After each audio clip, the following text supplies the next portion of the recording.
The night I slept in my car outside my own daughter's house, I realized I had raised successful children, but failed to raise kind ones.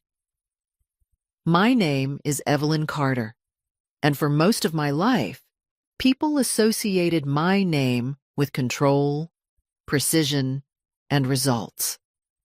I built a logistics and supply consulting firm in Portland, Oregon from nothing, starting with a folding desk, a borrowed laptop, and a promise I made to myself after my husband died suddenly 12 years ago. Everyone told me the company would collapse without him. Clients quietly prepared to leave. Competitors waited like vultures. I did not grieve the way people expected. I worked. I worked until my hands shook and my voice went hoarse from negotiations. I worked because 3 children were watching me, and I needed them to believe that stability was still possible. For 3 decades, my company grew steadily. Not flashy, not famous, but dependable. I solved problems other firms could not. I kept factories moving and contracts alive. By the time I turned 60, I was financially secure in a way my younger self could not have imagined. Houses were paid for, accounts were healthy, doors opened when I knocked, and every single thing I built, every long night and personal sacrifice, I told myself it was for my children. Lauren, my oldest, lived in a beautiful home outside Lake Oswego. She moved comfortably in circles where appearances mattered more than truth. Victor, my middle child, wore tailored suits and spoke in measured tones that made people trust him instantly. He advised surgeons and executives, people who never asked about his family, only his credentials. And then there was Noah, my youngest. Noah chose to work as a public school counselor.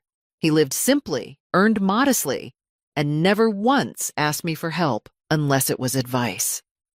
The family never said it out loud, but I felt the quiet disappointment surrounding his choices, including my own. I paid for everything. Educations, down payments, emergency rescues. I told myself that was love. If a problem arose, I solved it with money. If someone struggled, I removed the struggle instead of letting them feel it. Over time, I became something dangerous without realizing it. I became indispensable, and that allowed everyone to stop seeing me as a person. The realization came quietly. On an ordinary Tuesday, I received 3 calls. Lauren needed money to secure a business opportunity. Victor wanted a short-term loan to smooth a professional transition. Both spoke quickly, efficiently, as if reading from internal scripts. Later that evening, Noah called. He did not ask for anything. He asked if I was sleeping well. He told me about a student who finally spoke in class after weeks of silence. He asked if I had eaten dinner. I sat alone in my office long after the city lights came on, staring at a skyline I no longer felt connected to. I reviewed years of financial transfers to my children. The numbers were staggering. What unsettled me was not the money, but the pattern. 2 children who reached for me when they needed something. 1 who reached for me because I was his mother. That night, something inside me broke open. I saw a future where my health failed, my resources disappeared, and my children stood at a distance, unsure what to do with a version of me that no longer provided solutions. I realized I did not know who they were without the safety net I had woven beneath them. So I made a decision that terrified me. I would disappear. Not dramatically, not publicly, quietly. I would remove the money, the influence, the identity they relied on. I would become someone they did not recognize. I would knock on their doors not as a provider, but as a burden. I told myself it was a test. But deep down, it was something else. It was the last question a mother asks when she is afraid the answer will hurt more than the uncertainty. I did not tell anyone what I was about to do. Not my assistant, not my children, not even the people who thought they knew me best. The only person I informed was my attorney, a quiet man named Thomas Hale, who had handled my affairs for years without ever asking unnecessary questions.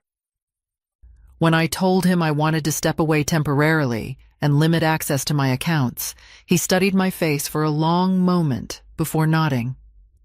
"You understand this could go badly," he said. "I understand it already has," I replied. Within 48 hours, everything that defined my life was stripped away by my own hand. I transferred decision-making authority to Thomas. I turned off my primary phone and left it locked in a desk drawer. I packed only what would not draw attention: a change of clothes, a blanket, a bottle of water. I walked into a thrift store and bought a coat that smelled faintly of dust and old detergent. It was too big and too thin for winter, but it made me look like someone people would not ask questions about. The hardest part was leaving my condo. I stood in the doorway longer than I should have, staring at clean surfaces and framed memories, knowing I would not see them again for a while. I expected fear. Instead, I felt something close to relief. For the first time in years, no one could reach me for anything. That first night, I slept in my car. I parked on a quiet street far from my usual routines. The cold settled into my bones faster than I expected. I woke every hour, convinced someone was watching me. In the early morning, a police cruiser slowed near my car, then moved on.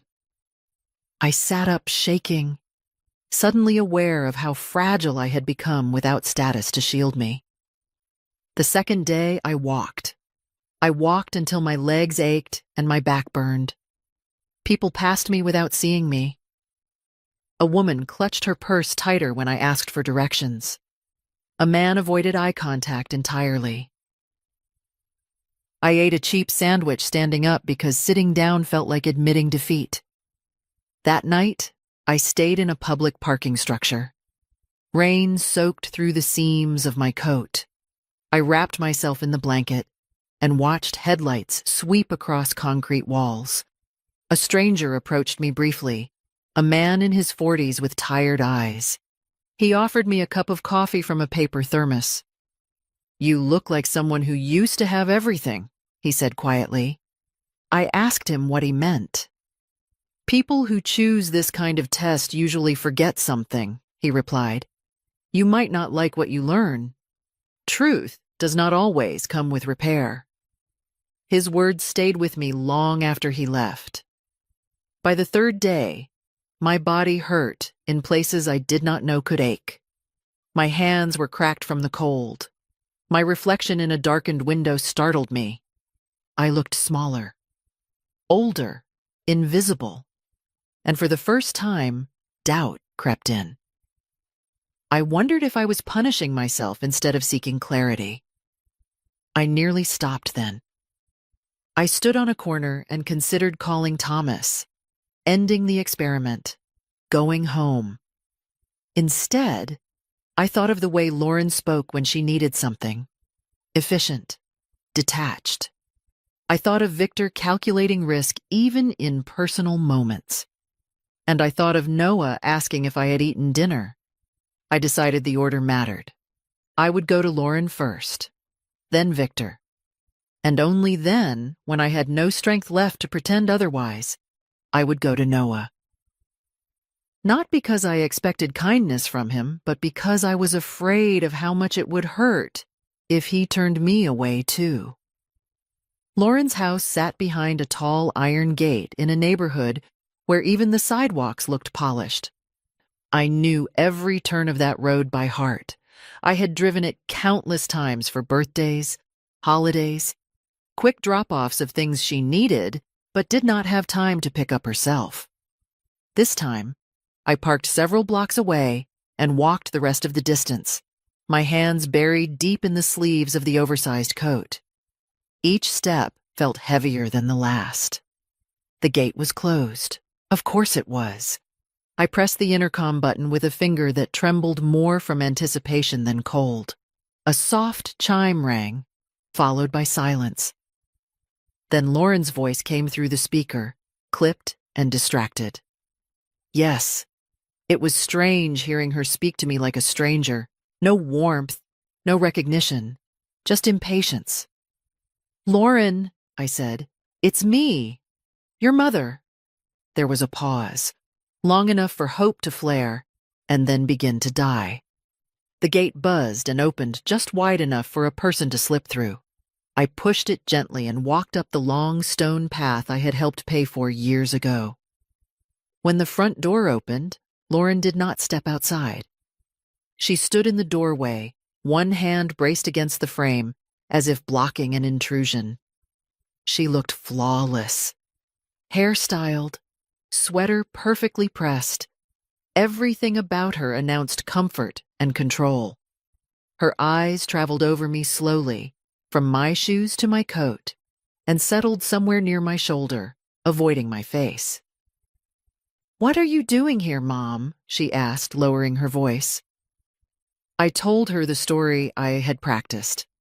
I said I had lost everything, that the business had collapsed, that I had nowhere to go, that I just needed a place to sleep for a night or two until I could figure things out.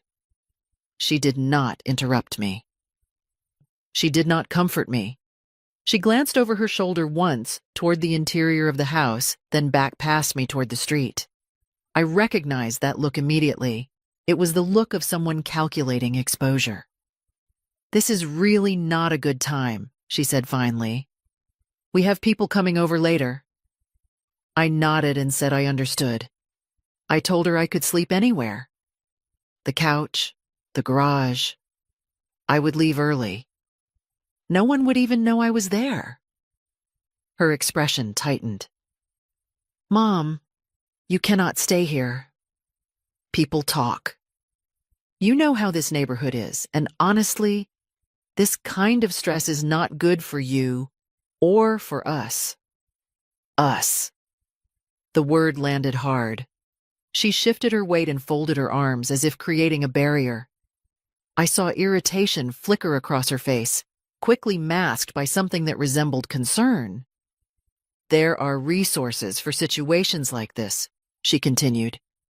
"Shelters, organizations. I can help you find a number to call." I asked her to look at me. She did not. I reminded her of things I had never once used as leverage before. The tuition, the down payment, the nights I stayed awake waiting for her to get home safely when she was younger, the vacations, the safety I tried to give her. Her eyes hardened.